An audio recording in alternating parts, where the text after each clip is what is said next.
नेहा, चाय बनने में कितनी देर लगेगी यार। जब जानती हो कि मुझे ऑफिस से आते ही चाय चाहिए, फिर भी तुम समय से नहीं बना पाती हो। गौरव चाय ना मिलने पर बड़बड़ाने लगा।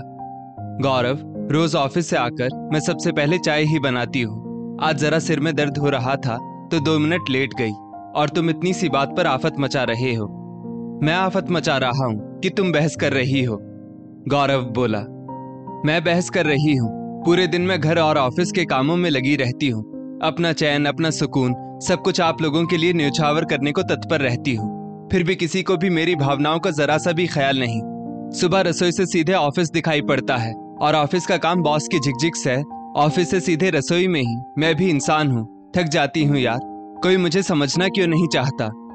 नेहा के अंदर का आक्रोश आज फूट ही पड़ा और शब्दों के जरिए बह निकला। मैं भी खाली नहीं बैठा रहता हूँ। मेरे पास भी बाहर के ना जाने कितने काम होते हैं, लेकिन मैं अपनी परेशानियों का ठीकरा तुमसे नहीं कहता। गौरव भी तमतमा गया। दोनों ही पति पत्नी आपस में एक दूसरे के ऊपर दोषारोपण कर रहे थे। मुझे बोलना तो नहीं चाहिए तुम पति पत्नी के बीच में, लेकिन जहां पति पत्नी की आपसी बातचीत में परिवार भी शामिल हो, वहां बड़ों का बोलना जरूरी हो जाता है।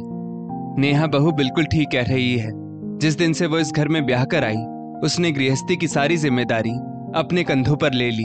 मैं उसे समझाने का प्रयास करती थी, लेकिन तब उसे मेरी बातें समझ में नहीं आती थी और सबने अपना काम करना भी छोड़ दिया। और आज जब सब पूर्ण रूप से उसके ऊपर आश्रित हो गए हैं, तब उसका इस तरह झुंझलाना जायज है।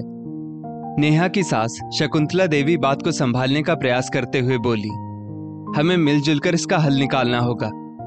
वो कैसे मम्मी जी? नेहा कुछ कुछ शांत होते हुए बोली, बेटा, जब तक महिला अपना अधिकार ना मांगे, कोई उसे अधिकार नहीं देता। गौरव बेटा, तुम तो ऑफिस से आते ही चिंटू के साथ हम लोगों के पास बैठकर खेलने लगते हो, और नेहा तो खाना बनाते बनाते ऑफिस जाती है और आते ही फिर से रसोई में जुट जाती है। महिलाएं दुनिया में सिर्फ काम करने के लिए ही नहीं बनी हैं। उनकी भी अपनी इच्छाएं हैं, अपनी भावनाएं हैं। आज से इस घर के हर स्त्री पुरुष अपना अपना काम संभालेंगे और मैं भी अपने सामर्थ्य अनुसार जो काम देख पाऊंगी देख लूंगी। आज से मैं सबके काम बांट रही हूँ। फिर अगर वो काम नहीं होता है तो उसकी खुद की जिम्मेदारी। तो क्या मैं भी काम करूंगा? ससुर राजेश जी ने बरबस अपनी पत्नी शकुंतला देवी से पूछ लिया। हाँ जी पतिदेव, आप भी काम करेंगे। यहाँ बात परिवार के सभी सदस्यों की हो रही है और शायद आप भी इसी परिवार के सदस्य हैं। अरे तुम तो मेरे ऊपर भी नाराज होने लगी। राजेश जी बोले, आपने बात ही ऐसी कही। शकुंतला देवी बोली, तो फिर मुझे क्या करना होगा ये भी बता दीजिए। राजेश जी ने फिर पूछा, आप शाम को सब्जी और सुबह दूध लेकर आएंगे। गौरव शाम को चिंटू को पढ़ाएगा।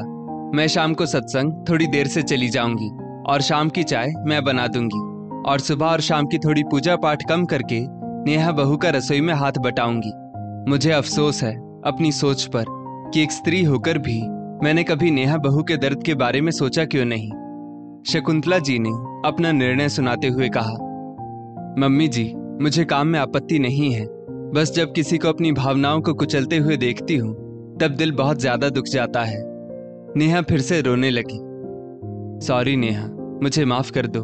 शायद मेरे ऊपर पुरुष दंभ कुछ ज्यादा ही हावी हो गया था, लेकिन आइंदा तुम्हें कभी शिकायत का मौका नहीं मिलेगा और मैं भी तुम्हारी पूरी पूरी सहायता करूंगा। गौरव को भी अपने ज्यादा बोल जाने पर अफसोस हो रहा था। ऑल दादी माँ, मैं क्या तलूंदा? नन्हा चिंटू तुतलाता हुआ बोला। ऑल तुम छपका दिल अपनी छैतानियों से बहलाओ दे। शकुंतला जी ने भी चिंटू की तरह दुलार में ही जवाब दिया। चिंटू की इस तरह की बातों से माहौल बिल्कुल हल्का हो गया और सभी लोग ठहाका मारकर हंस पड़े। दोस्तों, इस स्टोरी को लेकर आपकी क्या राय है? नीचे कमेंट करके जरूर बताइएगा, और ऐसी ही और भी बेहतरीन वीडियोस के लिए हमारा पेज जरूर फॉलो करें। धन्यवाद।